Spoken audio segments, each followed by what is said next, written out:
Assalomu alaykum va rahmatullohi va barakatuhu.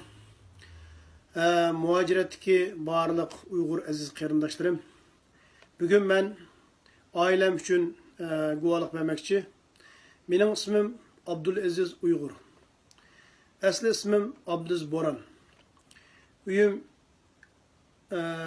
Şivirgam, Ürümçi Şivirgam mahallesi, Dostluk ko'chasi 69-qora, 4-qavat, 15-ci öy. 2015 yılını tatip, apam bilen ve iki kızım bilen hiç kandak alakam bulmadı. Ne telefonda, ne WeChat'ta, ne başka hat alakalarda. Apam Rızvan katnaştı, pensiyaga çıkan katnaştınki işler uyuşmasıda kadırdı. İki kızım otur mektepte okuyatkandı. Ularning hayatımı, hayat emasmi, ulardan hech qanday xabarim yo'q. Xitoy tajovuzlarininki shu yig'ilish kamplarida bo'lishi mumkin yoki o'lib ketgan bo'lishi mumkin. Ulardan hech qanday xabarim yo'q.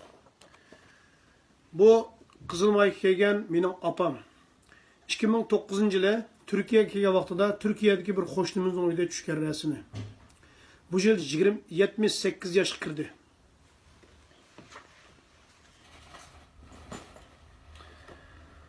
Bu ikisi mening qizim. Cho'ngi 20 ga kirdi, kichigi 19 yoshga kirdi. Bularning boshqa menda rasmlarim yo'q. Chunki cho'ng bo'lgandan keyin tuzuk rasmlarini avatibmi bermidi. Rasm shunday yaxshi ko'rib ketmaydi. Bizning oilamiz bo'yicha shundoq. Shuning uchun men shuni guvohlik beramanki, Xitoy tajovuzchilari bizning vatandagi Uyg'urlarni aşında asta-asta yo'q qo'yotmoqda. Hozir dunyoning hamma yerida statistika qilib 2 million, 3 million Uyg'ur qarindoshlarimiz shunda yig'ilish kamplarida, lagerlarda deyotdi. O'tganda mushu Tayvanning bir muxbirining e'lon qilganda u 15-16 millionning gapini qilinglar, ko'chada qat'iy Uyg'ur degan yo'q. Qayrlardan boshqa ushaq, bir necha ushaqlardan boshqani ko'gilmaydi. Yoshlar deganni shu közümüz sürküde köp ketdi deb bir maqala yazdı. Aziz qarindoshlar, biz Xitoy tajovuzchilaridan qo'rqadigan hech qanday yerimiz yo'q.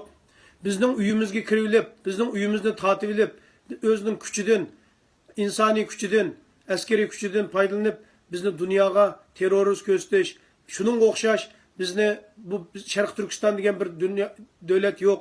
Bu Jungoning bir parchasi deydigan bu rezil iflos Xi Jinping Xitoy hukumatiga qarshi turib hemimiz guvohlik berayli. Bizning bu guvohliklarimiz aş Xitoylarning yuragiga sanjigan xanjardek tegidi qarindoshlar. Dunyo buni anglaydi. Dunyo bu Xitoylarning rezillikligini biladi. 2021-asrda 2016, 2017, 2018 mushu 3 yilda qirayotgan Uyg'urlarning soni faşistlarning deydigan, Mao'ning qirayotgan sonidan jiq qarindoshlar. Uşaq ballarimizningki izlariga yo'q. İşkirler ektivatıdı. Bularning ismi Zhang Wang Han bo'lib ketdi. Ular Uyg'urligini butunlay yo'qotdi. Qizlarimizni ishkirlarga apirib, majburlab Xitoylar bilan to'y qilg'izatdi. U qizlarimizdan tug'ilgan bolalarni butunlay Xitoy bo'lib ketdi. Qarindoshlarim, ayollarga Uyg'ur qarindoshlarimizning turmaga kirib, ayollarining, oplarining o'rniga yeniga Xitoyga kirib qo'yib, shu yerda tajovuz qilyapti. Ularga qarshilik bildirganlarni bu kamp tıkıytımız, lagırı tıkıytımız bu eksi inqilab çıkan deb asabiy dinni itiqad qildi ekan deb shu bahanalar bilan shular tajovuz qilib shular chiqilyapti qarindoshlar. Pichoq ustixondan o'tib ketdi, yuraklar par-par qon bo'lib ketdi. Qo'limizdan nima kelsa, qo'limizdan nimaning sulig'i chiqsa, Xitoyga qarshi tursak, o'zimizga va vatanimizga va millatimizga va dinimizga yuz kelamaymiz. Bika uxlab yetib qolsak, Allah bizge lanet bo'lsin. Bika yatqanlarimizga mushundaq o'zimizning davosini qilmay, avtonomiyani yuqori ko'tarib, Uyg'urning ishida fitna ixtilof taganlarga vatanni ozod qilish mustaqillik farzdir, haloldir. Ammo avtonomiyachilik, fitna qilish haromdir. Bu yo'lda ketganlarni jahannam yo'liga ketkichlardir. Hammalarning mush vaqt xayrlik bo'lsin. Allohga omonat.